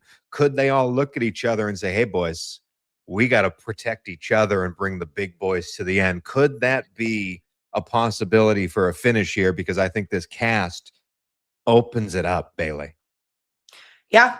I mean, I think that's a great call out. And specifically, if we're going by the names we haven't said yet, there's a very high potential, and specifically the Devin thing, but there's a high potential that it could be, Ori, Brady, Mike immediately link up and do something, even potentially Rob. We don't know yet, Yeah. So I think that's a really There are some sports guys. There are really some physical point. guys. Yeah. Yeah. I'm telling you. I think that's a good point. That's the way it's working out. But you were the one that put up Ori, correct? Yes, correct. So that means number 8 is me. This one hurts. Definitely liked her better because now we're just, splitting hairs, but definitely liked her better as I went from reading the article to watching the video and then watching the video again. She definitely grew on me. But this next person coming in 8th, and after this, I'll list them all up to the new listeners to get to the final 7. Every time she answered a question, whether it was on video or it was in writing, she always looped her answer back to being a professor in sociology. And I don't know if she just did this, like if it just happened, but it was literally her only talking point for the whole entire thing. And that set me off. So Jelly is coming in at number 8. Her name is, I think I have it here, Angelica, calls herself Jelly. She is 29. Texas and Oklahoma was her hometown, living in Indiana now, a sociology professor, as she is wont to tell us over and over again. She is the other person that brought up Ricard, and Shan in her write-up says she wants to play like Shan, both the good and the bad, which is great for me. I think Shan is a player, and if Jelly can do that, then I think she could be a lot higher than 8th on this list. But I have her at 8th, Bailey. What say you? I had her at 4th. Because I had her at 4th, because I think the sociology professor aspect is going to help tremendously. And I think she even said, she can always figure out what role she needs to play. And I think that is such an incredible mindset and thing to note, because that's so true. You need to know what role you need to play in what moment. And I think the only reason I didn't have her winning, because I like her arguably the best of everyone. Something about her vibe, about the way she held herself, about her background. I just was like, this is a girl that I want to be friends with. This is someone I'd want to play with. This is someone I think will be a threat in all social, strategic, athleticism. I think she's going to nail it. But I think the one thing was, she said in her interviews that she really wants to grow from this. And again, I think that goes back to not the winner mentality of, yes, we all are going to grow from doing this. That's part of being on Survivor. But I think if that's in the forefront of your mind, then you are prioritizing the wrong things. But I just loved her. I just thought she was so cool. Vibe was great. Vibe was great for Jelly. I can't believe I'm here. This feels so surreal. She's a ball of energy. Absolutely fun to be around. She also hates boastful types, she wrote up, which could cost her. We've already talked about a couple of people like the Devins of the world. Like, if Devin can't convince Jelly to be charming, like that he's charming, I think Jelly's the perfect type of person who goes, that guy's a sleazeball. It's either really work or it's going to really not work. And that's going to cost both of them their games, good or bad. So I'm excited to see how it all plays out. I'm mad that I took out your 4th person, your 3rd person's gone, your 6th person's gone. I have my top 5 available, Bailey. So hopefully we agree on the final 2, because I feel like I'm ripping apart your list. But after Jelly, who comes in 8th, and let me read off the list for those. We only have 7 remaining. Number 21 was Christian, the head of HR. Number 20 was Aaliyah. 19 was Eric. 18, Kilby. 17 was Jenna, because Bailey hates wedding photographers.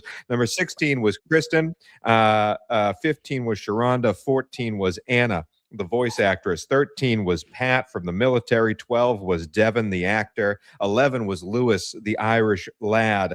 10 was Tinan. 9 was Ori. And then 8 was Jelly. And coming in to round out the top 7 here, Bailey, who do you have 7th? All right, 7th. And again, I really like her, but I think she's so almost overqualified that people are going to see her as a threat. I think they're going to utilize her in the beginning for her skills and then are going to try to get her out. But next, I'm going with Miss Maggie. You had it up before I even said it. Our little farmer from West Virginia. Love her. She has a therapy degree, homeschool teacher. She's been watching her whole life. She said the show really helped her with her postpartum depression. I love that she told us that her husband's her family asked her husband on their wedding day, "Are you sure you want to marry her?" Which cracks me up. I like that she has a sense of humor about herself. She's a certified hunter and fisher. She's the one that wants to kill a shark, hunt some fish, start fire without flint.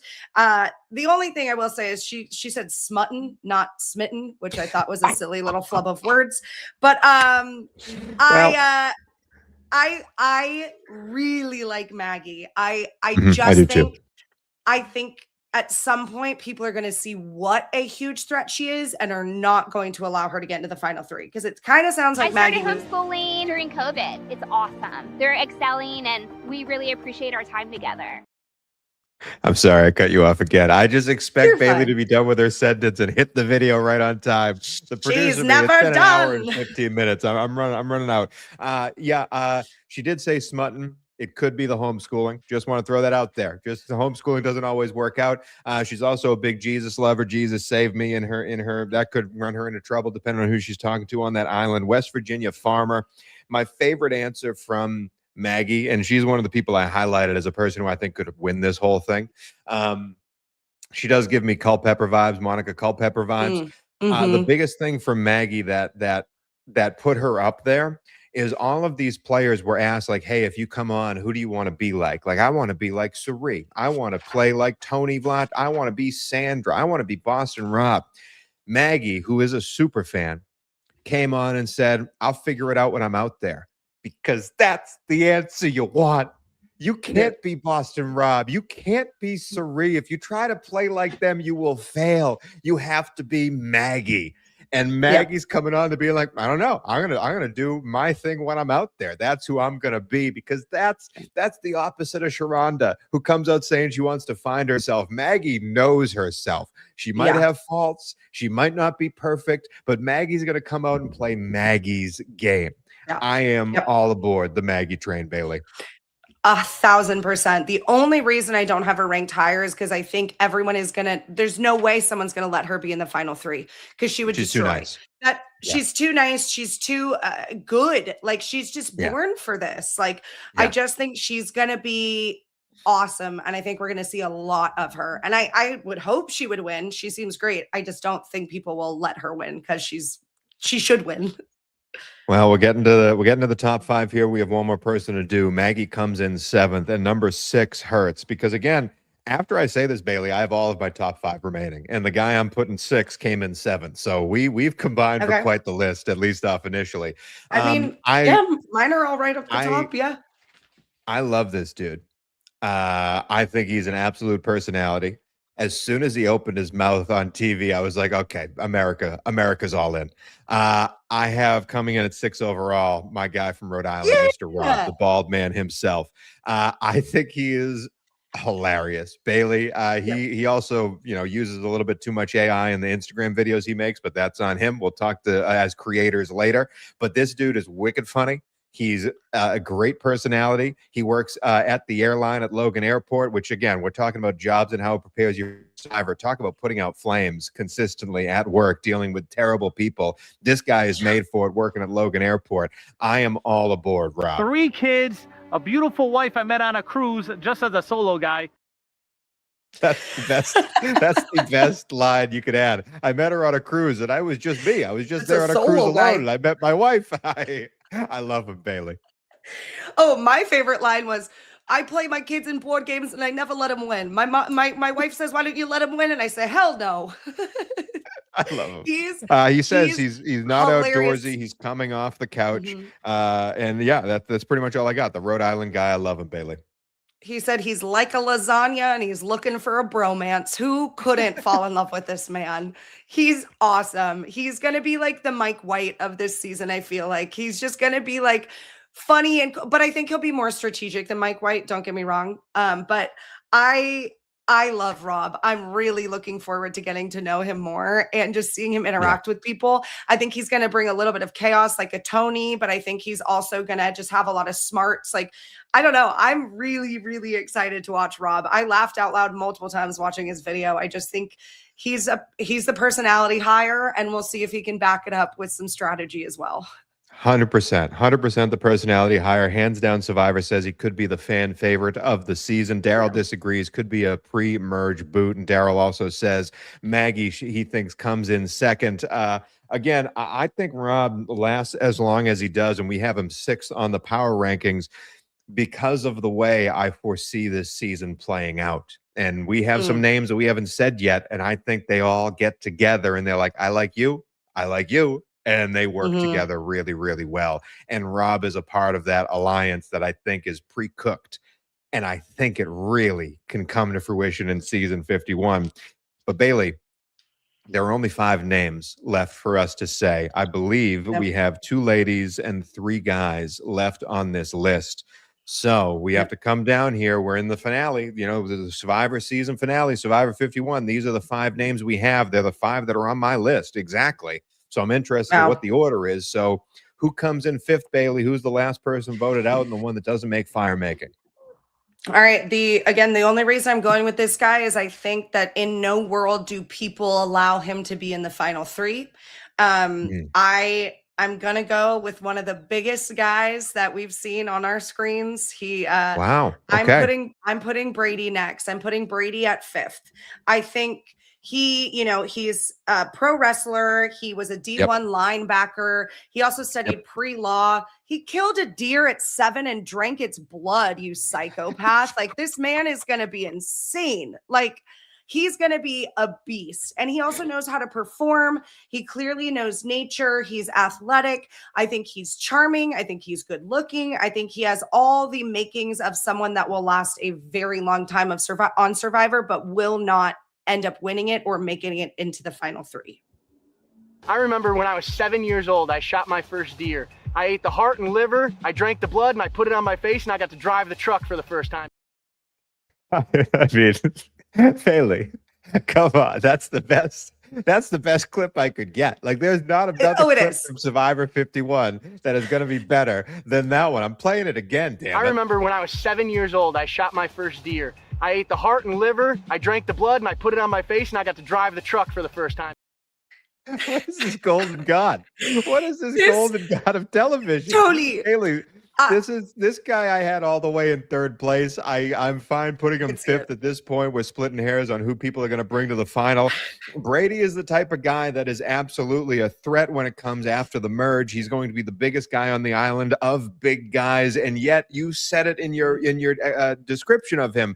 He is an intelligent MFer. He is so much more than the idiot dumb jock. He knows how to work socially. He knows how to play to a crowd being a wrestler. And I do want to bring up how large this man is, because this is the 2nd clip of Brady I want to show. It didn't come from the Survivor clip. Instead, his buddy who got him on this show, you may remember Jonathan Young, wrestled with him in a tag team fight in wrestling. And I just want you to watch what happened.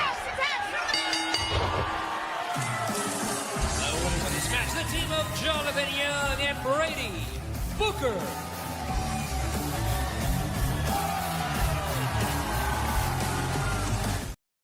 We have seen Jonathan Young be an absolute titan in Survivor.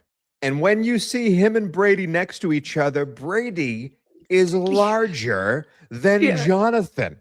Jonathan's a little bit taller, but as for width and muscles, Brady is larger than Jonathan Young. And if you add on the brains, and if you add on the social ability, the fact that he's calling everybody Brody, the fact that charm might actually work. He doesn't say he's charming. He actually is charming. Bailey, this is the first person on this list that we've crossed off that I think has a genuine chance to win this thing, and that is Brady effing Booker. I literally had to rewatch his video like 3 times because I'm just writing there going, okay, Brady, pro wrestler, 27, Illinois. Oh, that's a great name, Brady. But drank the blood of a deer? Huh?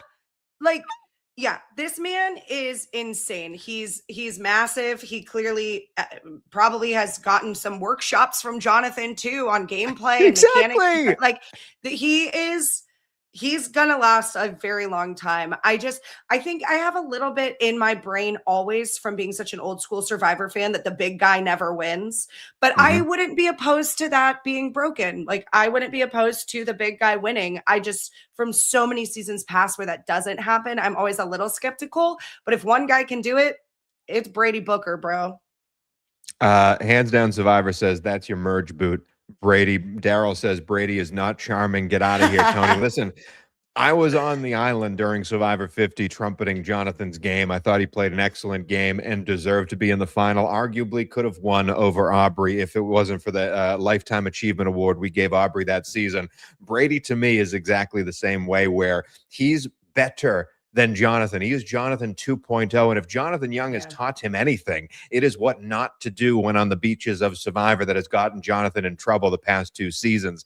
I think Brady is as underrated and as well, I think people will be underestimating what Brady Booker can do in this game.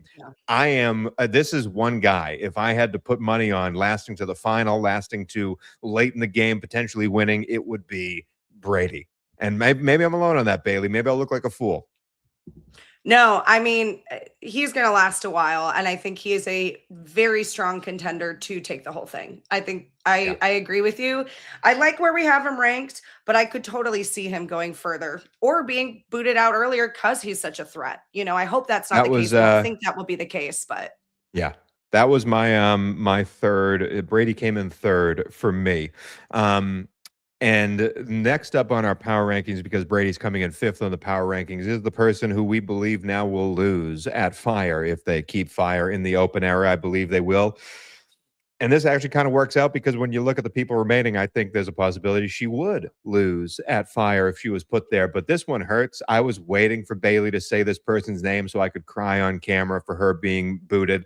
But Bailey, I try my hardest. I really try my hardest to not fully join the all horn team when breaking down these rankings, but good golly, Miss Molly, Linnea comes in 4th, number 4 in your power rankings, number 1 in your heart. Linnea is potentially an all-timer, Bailey, and because she's coming out right away with the fact that she owns a toy store, adult toy store. Okay, I sell intimate things to uncomfortable and nervous people. I'm proud of how many women come in and they're like, this is the first time I've been in a store like this. And there's books and lingerie. It's not just like scary stuff. She's like giving the mom from Back to the Future in that outfit. She looks so good. Just the shoes with the high. Do with this information? I don't know. And Survivor playing in the little sound effects between the music, and then at the end, like, I hope TV's not weird. Like, this was a sitcom, Bailey. This was How I Met Your Mother. This was like all of them rolled into one. I am smutting, as Maggie would say, Bailey. Yeah, I wrote initially, I was like, she gives me a little bit of Sage vibes just in terms of who she is, like being a little quirky, a little like into different things.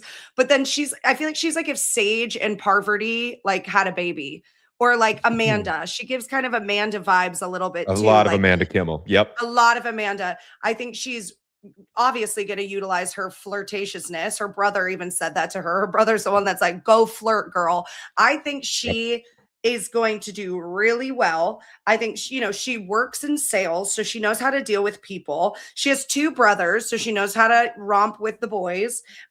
She says yes to challenges and things that make her uncomfortable. I think that's a wonderful thing to have as a Survivor winner or someone who comes in the top 5. I really liked her. I like her vibe. I think she will do well. I think she might do a little bit of an Alec Gabler technique of just trying to ride the middle, stay low, and then, really attack post-merge. I like her a lot, and I have very high hopes for her as well. And I'm incredibly straight, but I do not mind watching her on my TV either. So 25 years old, from Jersey. Entrepreneur again, owns that toy shop with her brother. Hates astrology, which could hurt her with some of the astrology lovers we've already taken off of this power rankings. She also says she has laughing attacks, which could be an interesting moment should she start a laughing attack at a tough time. But her last name's Capabianco, and she owns an adult toy store from Jersey, and like just can walk through any model shop in America. And you want me to dislike her? You want me to dislike her? I don't think that's possible. I think the Corinnes of the world that were making waves last year saying Survivor doesn't cast pretty people anymore, I think Corinne needs to take a long walk. And this whole cast, mind you, if you look at this cast, this is an extremely attractive cast. Like there are a million people that could be the hot one on their season, and they're all on the beaches here. And it stinks that Linnea doesn't come any longer. But if she lasts all the way to the final, then I will be a happy camper. And I promise I am going to treat her with the utmost respect and honor, and not be biased at all in my reporting of her during this season, Bailey. I promise you that. But you were next. We have the final three. We are in the final. We have 2 men remaining, 1 lady, and Linnea on my personal list came in 5th. She comes in 4th on ours. So I pretty much have my 1, my 2, my 4, and remaining. Do you have your top 2 remaining still? No, we got those gone a while ago. I have. Who was your top 1? My top 1 was actually, no, I lied. We don't have that. We just have my 1, 7, and 10. Oh my God, my 1, 7, and 10. Jesus, when did I take? Who was your number 2? That was my Devins. I wrote. Or I put him at 3. No, that's your own fault. That's a stupid person to put at number 2. Either way, Bailey. You're coming in, giving us the 3rd person on our power rankings. Who is that person? Easy, because I think if this guy gets to the final 3, he is unfortunately going to pull a little bit of a Joe and get no votes. I think, unfortunately, Mr. Mike is going to be 3rd. I put Mike at 3rd. Honestly, okay, so he's a baseball consultant from New York, 33 years old, works for the Yankees. He reminds me of Billy Beane from Moneyball a little bit. I loved that story. We're both huge sports fans. I'm a huge baseball fan. I'm excited to get to hear more about what this guy does, who he is. I think he's incredibly interesting. Went to Princeton, married his high school sweetheart. Big fan of Survivor with the whole fam. I just feel like he's not going to play hard enough of a game to take the title. I think Mike is going to make good alliances, have good, decent gameplay, help athletically. But I just don't see Mike having that like oomph underneath him, that fire underneath him that is going to make him the sole survivor and make him have enough cojones to like make those bold, risky moves. I know he works in the world of baseball, so he does like risk analysis type of things. So that could translate. But I just think if in a final 3, Mike would be the 3rd. I think he would pull a little bit of a Joe Hunter and not get any votes. Interesting. I don't do anything for second place. I'm here to win the game, period, full stop. He's here to win the game, Bailey.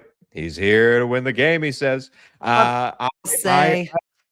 I have a lot to say about Mike, and I know you just said a lot about Mike, but I cannot say this, and I'm sorry for not doing this beforehand, Bailey. I cannot say what I want to say about Mike without a prop, so I do need to run to my room to get a prop. So will you give me just another reveal on why you think Mike is the Joe Hunter of this season? Sure. I'm absolutely terrified right now. I hope everyone that is watching also knows that I have no idea what Tony is doing right now, and I'm scared. I'm a little bit scared. Anyway, Mike seems like a cool person. Like I was saying, like I just don't feel like he has the gusto of some other people. I just can't picture exactly. Someone just commented, I can't picture Mike winning in a final 3. I agree entirely. I could see Mike getting there, but I don't see him actually being able to get enough votes or to convince the jury that his gameplay or his strategy is one of that as a winner. Maybe he'll surprise me and he'll be a little bit more cutthroat or more analytical. I think there's potential there for that, but I just don't think he's going to take it. I really don't. Well, I have a terrible realization. I realize that I do not have the prop that I was going to get, so all that lead up is for nothing. But I will just say it instead off the top of my head. I think Mike has a great chance to do really, really well in this game. He did call himself 5'8", but athletic. Hey, I'm happy he's revealing his real height to the people here. He says Rachel Lamont is the best winner of the new era. Me and him can agree on that.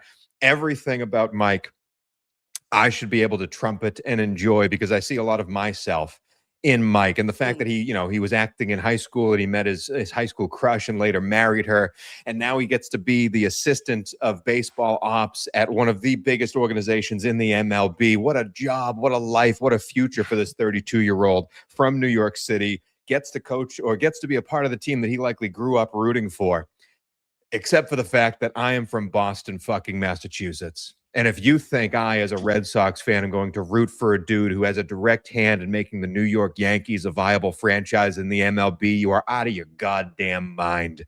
Mike Pinsky, I will vote to be I will be rooting every single week for Mike Pinsky to get the boot, for his torch to be snuffed out so I can rub it in the face of every single Yankee fan that I know. Mike Pinsky is the representation of pinstripes on the islands of Fiji. And this podcast, this creator, has never had an enemy in the world of Survivor. Not once have we been dead set against any person in the world of Survivor, but because that Boston Red Sox blood runs as deep as it does, and this moron has been running the New York Yankees to the bottom of the MLB as he has, I will be dead set against Mike Pinsky, and he is officially an enemy of Survivor Squared. Mike Pinsky is never allowed on this show. Mike Pinsky is never going to be talked about brightly on this show, not until he leaves that moribund organization that is the New York Yankees. Shall we talk about him positively? You can do whatever you want, Bailey, but I am planting my flag against the evil Mike Pinsky. Sorry, Mike. Dad said I can't come out to play, so we're not friends, I guess. Even the name, of course, Pinsky is on the Yankees. Pinsky. Come on. Get out of here. Get out of here, Bailey. I love it when you get this heated, Tony. This brings me joy. Hate him. Well, I have nothing against the guy. I just don't think he's going to win. But I guess war, Mike. We declare war. I want to know. I just want to know. On the islands of Fiji, is he going to have to be clean shaven because the Yankees need all of their players to be presented as clean shaven? Are they going to allow him to shave on the islands of Fiji? Is he going to have to quit if he grows some stubble on there? Are we not allowed? No, to because they changed that rule last season, and you know it. Yeah, I know they did. Yankees are allowed to have facial hair now. The friggin' Pinskys. Get out of here. Okay, we only have 2 spots left on these power rankings, Bailey. Happy I got that out of my system. There's only 2 names. Clearly. I still have my number 1 remaining. You still have your number 1 remaining, correct? Yes. Okay. So I am the one that's going to put in number 2 here. And there's a chance that we both, without meeting, had the winner of Survivor 51 blind power rankings the exact same. And the only way we will know is if this person I put up second is not the winner in Bailey's little book, because he's not the winner in mine. I fell in love with this dude. People were giving JT vibes out here, but where is he on my list? Mr. Carter is coming in at number 2 in our power rankings, an absolute gem of a human. And also, I was amazed with how good of a talker he was. When he was on that video, everything he said led to another thing, and he was constantly telling a story and keeping the thread of the thought going, being funny and also quippy, and also the Southern drawl, like an immediate charmer, Bailey. But did you have him as your winner? Yes, I had Carter as my winner because I loved everything about him. And talk about just funny. I mean, he's up there with Rob, honestly, on funniest confessional video. Like, his whole thing about the cheesy puffs cracked me up.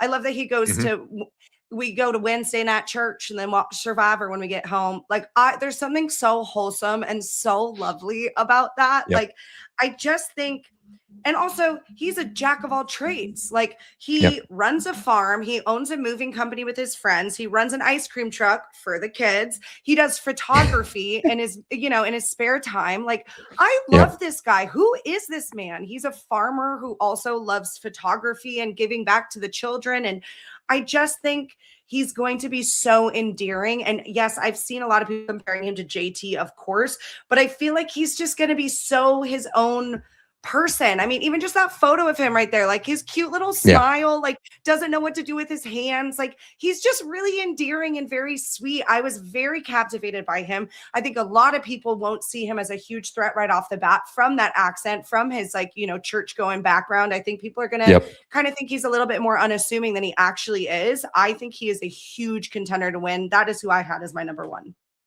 I am perfectly fine having him as number one. I think people see him as too big of a threat to be number one at the end, so he gets taken out a little bit before that. But my golly, good golly, Miss Molly, I'll say for the second time in this podcast, a fantastic human and immediately charming. 24 years old, a farmer from Iowa.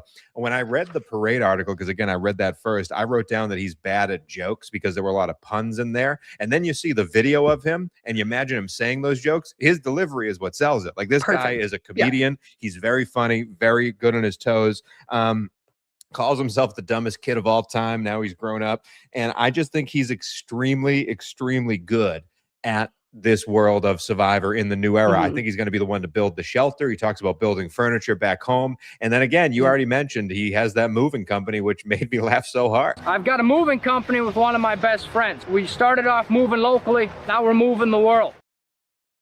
Now we're moving the world. Like I love him. I can't get enough of that. People are calling him JT 2.0. I don't slight JT. This is not a slight against JT.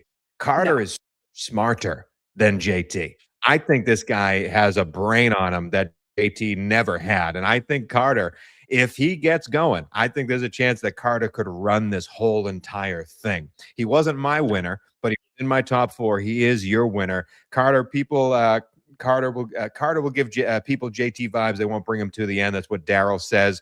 If you remind people of what LC says, it might spook them. I agree. People won't want to bring Carter to the end. I get all that.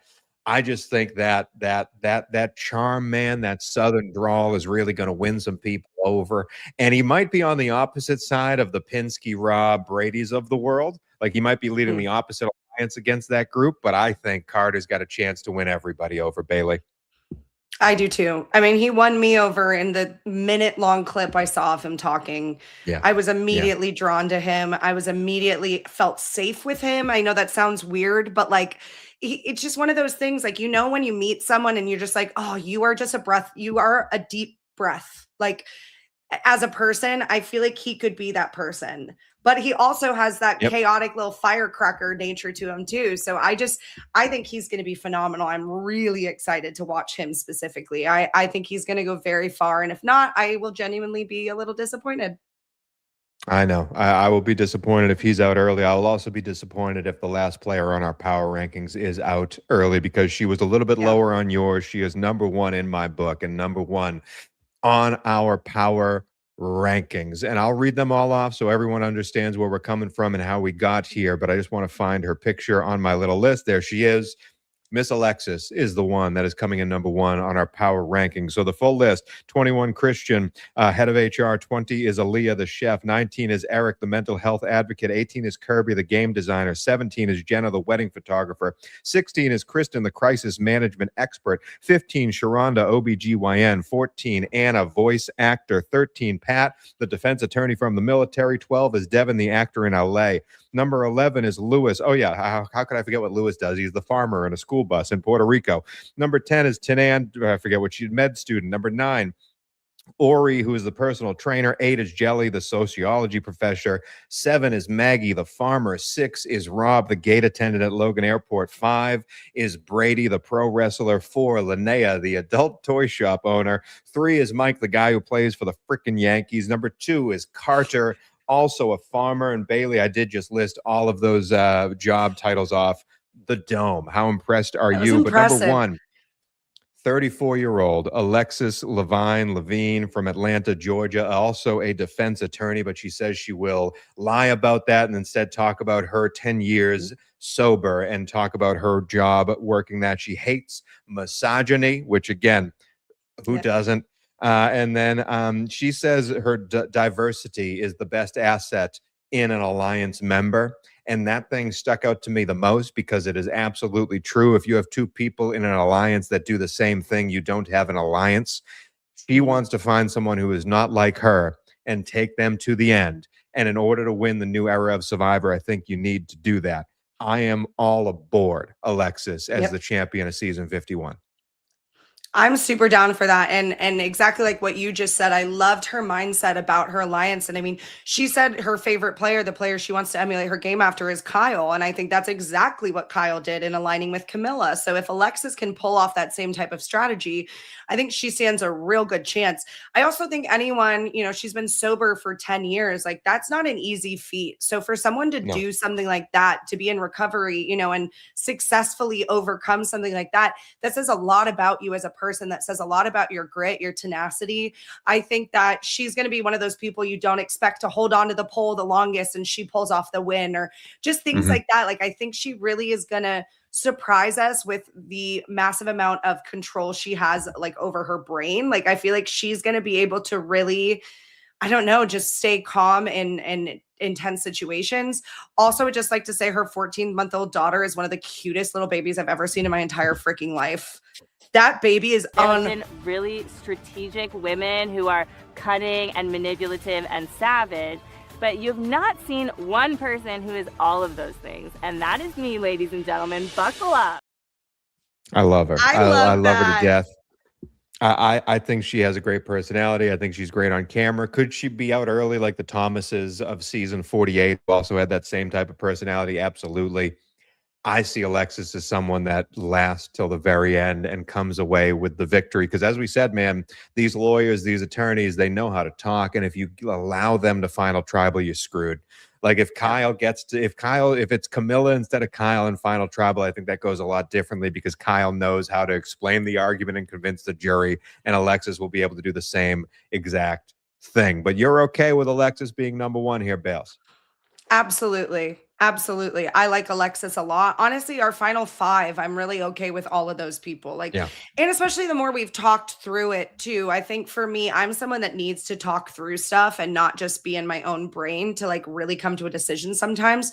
So I think getting to talk through it with you, I'm like, I'm pretty happy with this list. I think there's a couple things I would maybe maneuver or shift a little bit, but overall, I think this is a solid list of 21 people, and I'm so excited to see more of these humans and just, like, get to know them more, because I'm really fascinated by a lot of these people. I'm fascinated that it's a younger cast, a very attractive cast. We have a lot of similar job titles. There's just a lot going on here as an overall season that I think is just going to be cool. And I also think something to note is that almost every single one of these people said, like, no, we're going to bring it for 51. We understand the task at hand. We know what we have been given, and we know the undertaking that this is, but, like, we're ready for it. I think that's a great mindset to go into this new era of it all. Like, I'm just excited. I think Alexis is a great person to top off the end of our list, and I feel very at peace with it. We didn't fight too much, which is always a nice change. Yeah. It is a nice change to not fight too much with you, Bales. Alexis gives off winner vibes. That's what Daryl says. That's the final comment of our video. Again, if you want to join the comment section and join the conversation, we are live every Thursday at 9 a.m. Pacific from now until the end of time, breaking down Survivor season 51 and seasons past. We're also going to do a Traitors new season power rankings coming up before the Traitors premieres, and it's going to be all Survivor all the time once season 51 starts airing. We have to talk about Rick Devens and Dion Big Brother. Like, we haven't even discussed those people. Like, there's so much for us to cover, Bailey, that if you want to be a part of the conversation, join us on YouTube, 9 a.m. Thursday every week, 9 a.m. Pacific. If you watch it on Spotify, you watch it on Apple Music, thank you for that too. Give us a like, give us a subscribe, help this channel grow, because we just spent an hour and 47 minutes breaking down a blind ranking of 21 people we have never met before. Could this be wildly wrong? Could it be extremely accurate? We don't know. But